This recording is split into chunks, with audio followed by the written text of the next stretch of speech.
Hello everyone, welcome back to our channel. അപ്പോൾ ഇന്നത്തെ topic എന്ന് വെച്ചാൽ നമ്മൾ പ്രണയത്തിലായിരിക്കും. സ്വാഭാവികമായി നമ്മൾ പ്രണയത്തിലായി പോകും. പക്ഷേ നമ്മൾ ഒട്ടും പ്രതീക്ഷിക്കാതായിരിക്കും അതൊരു ബ്രേക്കപ്പ് എന്നുള്ള ഒരു സിറ്റുവേഷനിലോട്ട് പോവുക. അപ്പോൾ നമുക്ക് ആ ഒരു വ്യക്തിയെ മറക്കാൻ വളരെയധികം ബുദ്ധിമുട്ടായിരിക്കും. കാരണം നമ്മൾ ഇത്രയും കാലം നമ്മൾ സ്നേഹിച്ചതല്ലേ, പെട്ടെന്ന് കണ്ട് മറക്കുക എന്ന് പറഞ്ഞാൽ അത് അത്ര ഈസി ആവില്ല. അപ്പോൾ അതിനുള്ള കുറച്ച് ടിപ്സാണ് ഇന്നത്തെ വീഡിയോ. ഈ ടിപ്സൊക്കെ നിങ്ങൾ ഫോളോ ചെയ്താൽ നിങ്ങൾക്ക് സിമ്പിളായിട്ട് ആ ഒരു സ്നേഹിച്ച വ്യക്തിയെ മറക്കാനായിട്ട് സാധിക്കും. അപ്പോൾ നമുക്ക് ഒട്ടും ലേറ്റാക്കേണ്ട വീഡിയോയിലോട്ട് കിടക്കാം. അപ്പോൾ നമ്മൾ ഈ സ്നേഹിച്ച വ്യക്തിയെ മറക്കാൻ ചെയ്യേണ്ടത് ആദ്യത്തെ പോയിന്റായിട്ട് വരുന്നത് അവരെ ഫോളോ ചെയ്യുന്നത് നിർത്തുക. ഇപ്പം ഇന്നത്തെ ഈ ഒരു സിറ്റുവേഷനിൽ നമ്മൾ ഒരു വ്യക്തിയെ ഫോളോ ചെയ്യാൻ നമുക്ക് അധികം സമയത്തിൻ്റെയോ അധികം കഷ്ടപ്പാടിൻ്റെ ഒന്നും ആവശ്യമില്ല. കാരണം ഇത് സോഷ്യൽ മീഡിയേൻ്റെ സമയമാണ്. നമുക്കൊന്ന് ഇൻസ്റ്റാഗ്രാം നോക്കിയാൽ നമുക്ക് അവരുടെ കാര്യങ്ങളൊക്കെ അറിയാൻ പറ്റും. വാട്സപ്പ്, അതേപോലെ കുറേ സംഭവങ്ങളുണ്ട് നമുക്ക് അവരെക്കുറിച്ച് അറിയാൻ സാധിക്കുന്നത്. അപ്പോൾ നമ്മൾ അവരെ ഫോളോ ചെയ്യാതിരിക്കുക. അവരെന്ത് പോസ്റ്റാണ് ഇൻസ്റ്റയിൽ ഇടുന്നത്, അവരാർക്കാണ് വിളിക്കുന്നത്, അവരെവിടെ പോകുന്നു, എന്തിനു പോകുന്നു, ഇങ്ങനത്തെ ഒരു കാര്യങ്ങളും നമ്മൾ അന്വേഷിക്കാതിരിക്കുക. ഈ ഒരു പോയിന്റ് നിങ്ങൾ ആദ്യം ചെയ്തിട്ടുണ്ടെങ്കിൽ തന്നെ നിങ്ങളുടെ മനസ്സ് പകുതി ക്ലീൻ ആയിട്ടോ. അപ്പോൾ നിങ്ങൾ ഒരാളെ മറക്കാൻ ആദ്യം ചെയ്യേണ്ടത് അവരെ ഫോളോ ചെയ്യൽ നിർത്തുക. അതിപ്പോൾ ഏത് രീതിയിലായാലും നിങ്ങൾക്കിപ്പോൾ അവരെ ഇൻസ്റ്റയിൽ ബ്ലോക്ക് ചെയ്യാം, അങ്ങനെയാണെന്നുണ്ടെങ്കിൽ അവർ കമ്മ്യൂണിക്കേഷൻ കട്ട് ചെയ്യും. അതേപോലെ തന്നെ വാട്സാപ്പിൽ ബ്ലോക്ക് ചെയ്യാം, കോൾ ചെയ്യാതിരിക്കുക, മാക്സിമം അവരെ അവോയ്ഡ് ചെയ്യുക. അങ്ങനത്തെ കാര്യങ്ങളൊക്കെ ചെയ്താൽ നിങ്ങളുടെ മനസ്സൊന്ന് ക്ലീൻ ആവും, ഒന്ന് റിലീഫ് കിട്ടും. സെക്കൻഡ് പോയിന്റ് ആയിട്ട് വരുന്നത് നിങ്ങൾ ഇപ്പോൾ താമസിക്കുന്ന ലൊക്കേഷനിൽ നിന്ന് നിങ്ങളൊന്ന് ചേഞ്ച് ചെയ്യുക. കാരണം നിങ്ങൾ ഇപ്പോൾ താമസിക്കുന്ന സ്ഥലത്ത് അവരുമായുള്ള കുറേ ഓർമ്മകൾ അവിടെ ചുറ്റിപ്പറ്റി നിൽക്കുന്നുണ്ടാവും. അപ്പോൾ ഇതൊക്കെ കാണുമ്പോൾ നിങ്ങൾക്കൊന്നും കൂടി വിഷമവും. നിങ്ങൾ രണ്ടുപേരും ഒരുമിച്ചിരുന്നൊരു സ്ഥലമല്ലേ, അപ്പോൾ അതൊക്കെ കാണുമ്പോൾ ഒന്നും കൂടി മനസ്സിനെ വിഷമിപ്പിക്കാൻ ചാൻസ് ഉണ്ട്. നിങ്ങളിപ്പോൾ ജോലിൻ്റെ ആവശ്യത്തിനോ അങ്ങനെ എന്തൊരു ആവശ്യത്തിനായാലും കുറച്ച് പുറത്തോട്ടൊരു മാറി താമസിക്കാൻ നോക്കുക. അപ്പോൾ ഇന്നത്തെ കാലത്ത് ഇത് പോസിബിൾ ആവാൻ അത്ര വലിയ പണിയുണ്ടെന്ന് തോന്നുന്നില്ല. അപ്പോൾ നിങ്ങൾ ഒരാളെ മറക്കാൻ ആഗ്രഹിക്കുന്നു എന്നുണ്ടെങ്കിൽ തന്നെ വേറൊരു ലൊക്കേഷൻ തിരഞ്ഞെടുക്കുക. അപ്പോൾ ഈ ഒരു ലൊക്കേഷൻ തിരഞ്ഞെടുക്കുമ്പോൾ നിങ്ങൾക്ക് ആ ഒരു വ്യക്തിയുടെ ഓർമ്മകൾ പോവും എന്ന് മാത്രമല്ല, നിങ്ങൾക്ക് അവിടെ വേറെ പുതിയ ആൾക്കാരെ കിട്ടും. നിങ്ങൾ കാണാൻ പോകുന്ന ഫേസൊക്കെ ന്യൂ ആയിരിക്കും. അപ്പോൾ നിങ്ങൾ അവരെയൊക്കെ ഒരു ബന്ധം വരും ചെയ്യും. ഈ കാര്യങ്ങളിലോട്ടൊക്കെ ശ്രദ്ധ ഒന്ന് മാറി കുറച്ചും കൂടി പുതിയ ആൾക്കാരെ കാണുമ്പോൾ കുറേ വേറെ റിലേഷൻസ് ഉണ്ടാവും. അപ്പോൾ നിങ്ങൾ ഇപ്പോഴത്തെ ഒരു സിറ്റുവേഷൻ ഒരുപാട് ബെറ്റർ ആയിട്ടുണ്ടാവും.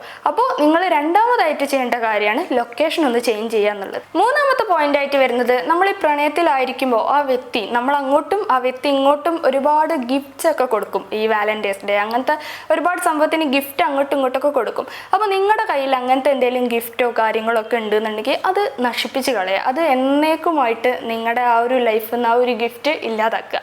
അപ്പോൾ നിങ്ങൾ ഈ ഗിഫ്റ്റൊക്കെ ഇങ്ങനെ കാണുമ്പോൾ അവരെക്കുറിച്ചുള്ള ഓർമ്മകളൊക്കെ നിങ്ങളെ മനസ്സിൽ നന്നായിട്ട് വരാൻ തുടങ്ങും. അത് നിങ്ങൾ ഒരുപാടധികം വേദനിപ്പിക്കും. അപ്പോൾ ഗിഫ്റ്റൊക്കെ എന്തെങ്കിലും ഉണ്ടെങ്കിൽ അതൊക്കെ പെട്ടെന്ന് ഇല്ലാതാക്കാൻ നോക്കുക. പിന്നെ നമ്മളത് വീണ്ടും ആ ഗിഫ്റ്റ് കാണുമ്പോൾ നമുക്ക് ആ ഗിഫ്റ്റ് തരാനുണ്ടായ ആ മൊമെന്റ്സ് ഒക്കെ ഒന്ന് ഓർമ്മ വരും. പിന്നെ നമ്മളത് ഓർത്തിരുന്ന് വീണ്ടും അതൊരു സങ്കടത്തിലോട്ടേ പോവുള്ളൂ. അപ്പോൾ നിങ്ങളൊരു വ്യക്തിയെ മറക്കാൻ ഉദ്ദേശിക്കുന്നു എന്നുണ്ടെങ്കിൽ അവരെ ചുറ്റിപ്പറ്റി നിൽക്കുന്ന എല്ലാ സംഭവങ്ങളും നമ്മൾ ബ്ലോക്ക് ചെയ്യണം. അപ്പോഴാണ് നമുക്ക് ആ ഒരു സിറ്റുവേഷന് മറികടക്കാൻ പറ്റുള്ളൂ. നാലാമത്തെ പോയിന്റ് ആയിട്ട് വരുന്നത് നിങ്ങൾക്ക് കൂടുതൽ കോൺഫിഡൻസ് തരണം. നിങ്ങളെ പാഷനായ ഒരുപാട് കാര്യങ്ങൾ ചെയ്ത് തീർക്കാൻ നോക്കും. ഇപ്പോൾ മുമ്പ് എപ്പോഴും നിങ്ങൾക്ക് ചെയ്യാൻ പറ്റാതിരുന്ന കാര്യങ്ങളൊക്കെ ആയിരിക്കും. അതൊക്കെ ഈ ഒരു ടൈമിൽ ചെയ്യുന്നത് നല്ലതായിരിക്കും. ഇപ്പോൾ ചിലർക്ക് ജിമ്മിൽ പോകുന്നതൊക്കെ വളരെ ഇഷ്ടമായിരിക്കും. ഇപ്പോൾ വെയിറ്റ് കുറഞ്ഞവരൊന്ന് വെയിറ്റ് കൂട്ടാൻ നോക്കുക, വെയിറ്റ് കൂടിയവർ വെയിറ്റ് കുറക്കാൻ നോക്കുക. ഇതൊക്കെ ചെയ്യുമ്പോൾ നമ്മുടെ കോൺഫിഡൻസും കൂടിയാണ് അവിടെ കൂടുന്നത്. ബോഡി ഉണ്ടാകുമ്പോഴാണ് നമുക്കൊരു കോൺഫിഡൻസ് ഉണ്ടാകുന്നത്. ബോഡി നല്ല രീതിയിലാണെന്നുണ്ടെങ്കിൽ നമ്മുടെ കോൺഫിഡൻസും വർദ്ധിക്കും. പിന്നെ ജിമ്മിലൊക്കെ പോകുമെന്ന് പറഞ്ഞാൽ അതൊരു എക്സസൈസും കൂടിയാണല്ലോ. അപ്പോൾ ഈ എക്സസൈസൊക്കെ നമ്മൾ ചെയ്യുമ്പോൾ അത് നമ്മുടെ മനസ്സിനും ശരീരത്തിനും നല്ല രീതിയിലുള്ളൊരു റീഫ്രഷ് ഫീലിംഗ് കിട്ടും. അതേപോലെ തന്നെ നമ്മൾ ജിമ്മ് മാത്രമാണ്, നമുക്ക് എന്താണോ ഇഷ്ടം, നമ്മുടെ പാഷൻ എന്താണോ അത് കൂടുതൽ ഫോളോ ചെയ്യുക, അതിലോട്ട് ഫോക്കസ് ചെയ്യുക. ഇപ്പോൾ ചിലർക്ക് ഡാൻസ് ക്ലാസ്സിനൊക്കെ ജോയിൻ ചെയ്യുന്നത് ഇഷ്ടമായിരിക്കാം, ചിലർക്ക് പാട്ട് പാടുന്നത് ഇഷ്ടമാവാം. അതെന്തായാൽ തന്നെ നിങ്ങളുടെ പാഷനും നിങ്ങൾക്ക് കൂടുതൽ ഹാപ്പിനെസ് തരുന്ന കാര്യങ്ങളിലോട്ട് നിങ്ങളെ ശ്രദ്ധ തിരിക്കുക. അപ്പോൾ ഇതിന് വേറൊരു അർത്ഥം കൂടി ഉണ്ട് ഇങ്ങനെ പറയാൻ കാരണം, നിങ്ങൾക്ക് ഇഷ്ടപ്പെട്ട കാര്യങ്ങളൊക്കെ ചെയ്യുമ്പോൾ നിങ്ങളുടെ മൈൻഡ് ഫോക്കസ് ചെയ്യുന്നത് ആ ഒരു കാര്യത്തിലോട്ടായിരിക്കും. അങ്ങനെ നിങ്ങളുടെ ലൈഫ് കുറച്ചും കൂടി ബിസിയാവും. അങ്ങനെ ലൈഫ് കുറച്ചും കൂടി ബിസി ആകുമ്പോൾ നിങ്ങൾക്ക് വേറെ ഒരു കാര്യം ചിന്തിക്കാനുള്ള ഒരു ടൈമോ അതൊന്നും കിട്ടിക്കൊള്ളണമെന്നില്ല. അപ്പോൾ സ്വാഭാവികമായി നിങ്ങൾ ആ ഒരു വ്യക്തിയെ മെല്ലെ മറന്നു കൊടുക്കും. അപ്പോൾ നിങ്ങൾ ഒരു വ്യക്തിയെ മറക്കാൻ ആഗ്രഹിക്കുന്നു എന്നുണ്ടെങ്കിൽ ചെയ്യേണ്ട ഒരു പോയിന്റ് കൂടിയാണിത്.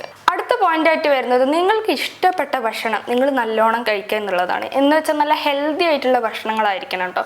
ഇത് പറയാൻ കാരണം നമ്മൾ റിലേഷൻഷിപ്പ് ബ്രേക്കായ സംഭവിക്കുന്ന ആദ്യത്തെ കാര്യമാണ് നമ്മൾ ഭക്ഷണമൊക്കെ കംപ്ലീറ്റ് കട്ട് ചെയ്യും. യാതൊരു രീതിയിലുള്ള ഫുഡും നമ്മൾ കഴിക്കില്ല. നമ്മൾ അത്രയും സങ്കടത്തിലായിരിക്കും. അപ്പം നമുക്ക് സ്വാഭാവികമായിട്ടും ഫുഡൊന്നും കഴിക്കാനുള്ള ഒരു മൈൻഡ് സെറ്റ് ഉണ്ടാവില്ല. അപ്പോൾ അങ്ങനെ വിഷമിച്ചിരിക്കുന്നതിന് പകരം നിങ്ങളൊരു വ്യക്തിയെ മറക്കാൻ ആഗ്രഹിക്കുന്നുണ്ട് എന്നുണ്ടെങ്കിൽ നന്നായിട്ട് ഫുഡൊക്കെ കഴിച്ച് ഒന്ന് നല്ല ഹാപ്പി ആയിട്ട് നല്ലൊരു ആംബിയൻസിൽ ഇരിക്കാൻ നോക്കുക. അപ്പോൾ തന്നെ നിങ്ങളുടെ ഒരു മൈൻഡ് ഒന്ന് റിഫ്രഷ് ചെയ്യാൻ തുടങ്ങും. അപ്പോൾ നിങ്ങൾ ചെയ്യേണ്ട കാര്യം ഇത്രേ ഉള്ളൂ, നല്ല ഹെൽത്തി ആയിട്ടുള്ള ഫുഡൊക്കെ കഴിച്ച് നല്ല രീതിയിൽ ഹെൽത്ത് മെയിൻറ്റെയിൻ ചെയ്യുക. അപ്പോൾ നിങ്ങളുടെ ബോഡിയൊക്കെ ഒന്ന് സെറ്റായി നല്ല രീതിയിൽ ഓക്കെ ആയിട്ട് വരും. അപ്പോൾ തന്നെ നിങ്ങൾക്ക് അത് നല്ല രീതിയിലുള്ള ഒരു ഹാപ്പിനെസ് ഉണ്ടാക്കും എന്നുള്ളതാണ്. ഈ ഹാപ്പിനെസ് കൂടുന്തോറും നമ്മുടെ ലൈഫിലുണ്ടായ കുറേ സാഡായിട്ടുള്ള ഓർമ്മകളൊക്കെ നമ്മൾ മറന്നു തുടങ്ങും. പിന്നെ നമ്മൾ വിചാരിക്കേണ്ട ഒരു കാര്യമുണ്ട്, കഴിഞ്ഞത് കഴിഞ്ഞു, അതവിടെ കഴിഞ്ഞു, ഇനി നമ്മളത് മറക്കേ നിവൃത്തിയുള്ളൂ. അതിനേക്കാളും നല്ലൊരു വ്യക്തിയെ നമ്മുടെ ലൈഫിലോട്ട് കിട്ടും എന്നുള്ളൊരു ഹോപ്പ് കൊണ്ട് നമ്മൾ മുന്നോട്ട് പോവുകയാണ് വേണ്ടത്. ഹോപ്പ് ഉണ്ടായതുകൊണ്ടല്ലേ നമ്മൾ ലൈഫൊക്കെ നല്ല സ്മൂത്തായിട്ട് മുന്നോട്ട് പോകുന്നത്. അപ്പോൾ നിങ്ങൾ ഈ പോയിൻ്റൊക്കെ ഉൾപ്പെടുത്തി നിങ്ങൾ ആ ഒരു വ്യക്തിയെ മറക്കാൻ ശ്രമിക്കുക. ഇത് തുടരെ നിങ്ങൾ കണ്ടിന്യൂ ചെയ്യുന്നതോളം നിങ്ങൾക്ക് ഉറപ്പായിട്ടും നല്ലൊരു ചേഞ്ച് ഉണ്ടാവും എന്നുള്ള കാര്യത്തിൽ യാതൊരു സംശയം വേണ്ട. അപ്പോൾ ഇത്രേ ഉള്ളൂ നമ്മുടെ വീഡിയോ ഇവിടെ അവസാനിപ്പിക്കാൻ സമയം. നിങ്ങൾക്ക് വീഡിയോ ഇഷ്ടമാണെന്നുണ്ടെങ്കിൽ ചാനൽ സബ്സ്ക്രൈബ് ചെയ്യുക, അതേപോലെ വീഡിയോ ലൈക്ക് ചെയ്യുക. ഇതുപോലത്തെ കൂടുതൽ വീഡിയോസൊക്കെ കാണാനായിട്ട് ബെല്ലൈക്കൻ എനേബിൾ ചെയ്യുക. അതുപോലെ തന്നെ ഇനി നെക്സ്റ്റ് വീഡിയോ കാണുന്നത് വരെ താങ്ക് യു.